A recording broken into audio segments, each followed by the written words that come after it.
ఎలా చనిపోవాలి? ప్రభువునందు. ప్రభువుని నమ్మి ప్రభు సేవలో మృతి నందు మృతులు ధన్యులు. నేను ఆలోచించటం మొదలు పెడుతున్నాను ఈ మధ్య. ఎందుకంటే నేను దగ్గర పడుతున్నాను. అబ్బా ఏమండి, కన్ను మూస్తే అదిరిపోద్దండి బాబు, అదిరిపోద్ది. చచ్చిపోయావా? అదిరిపోద్ది. చచ్చిపోయావా? ఏ రోజు చూడలేని దేవదూత ముఖాలను చూస్తాము.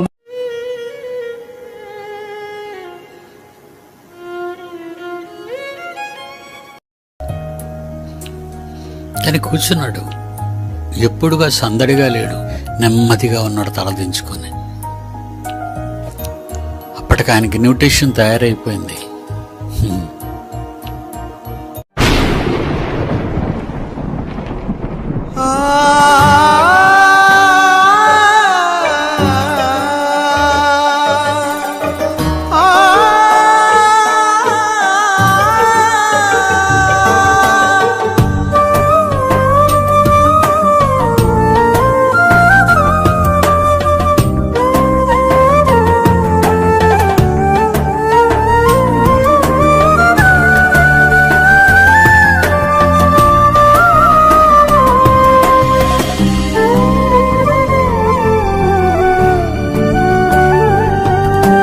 వచ్చిన ఈ మరణం మీ ఆత్మకు కాదే, మీ శరీరానికే.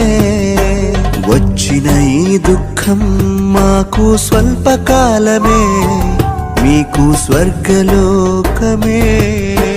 రాలేదు రాలేదు మరణం మీ మాటకే, రాలేదు రాలేదు మరణం మీ పాటకే.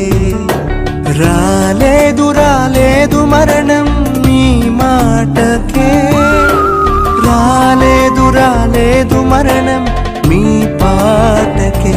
మీరు చూపిన బాటకే. వచ్చిన ఈ మరణం మీ ఆత్మకు కాదే, మీ శరీరానికే. వచ్చిన ఈ దుఃఖం మాకు స్వల్పకాలమే, మీకు స్వర్గలోకమే.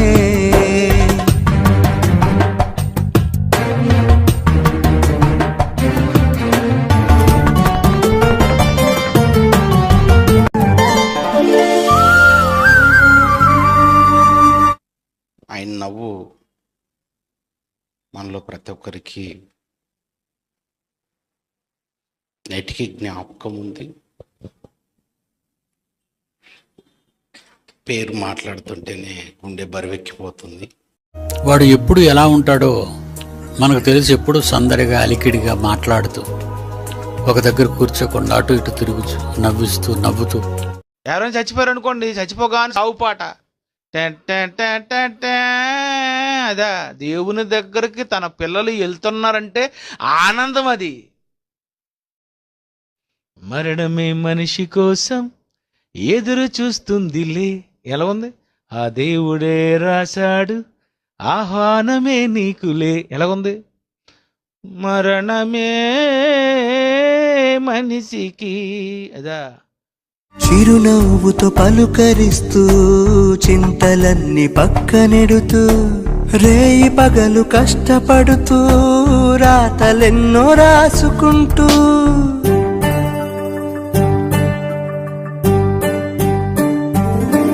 మీ గళము నుండి మీ కలము నుండి కఠినాత్ములను మార్చుచు, కాదు లేదంటున్న వారికి కనువిప్పునిచ్చుచు. మీ గళము నుండి మీ కలము నుండి కఠినాత్ములను మార్చుచు, కాదు లేదంటున్న వారికి కనువిప్పునిచ్చుచు. సాత్వికమును చూపిస్తూ సంఘాన్ని సరిచేయుచు, క్రీస్తు ప్రేమనే చాటిస్తూ తండ్రి మనసునే ప్రకటిస్తూ, అందరితో కలిసిపోవచ్చు అందరినీ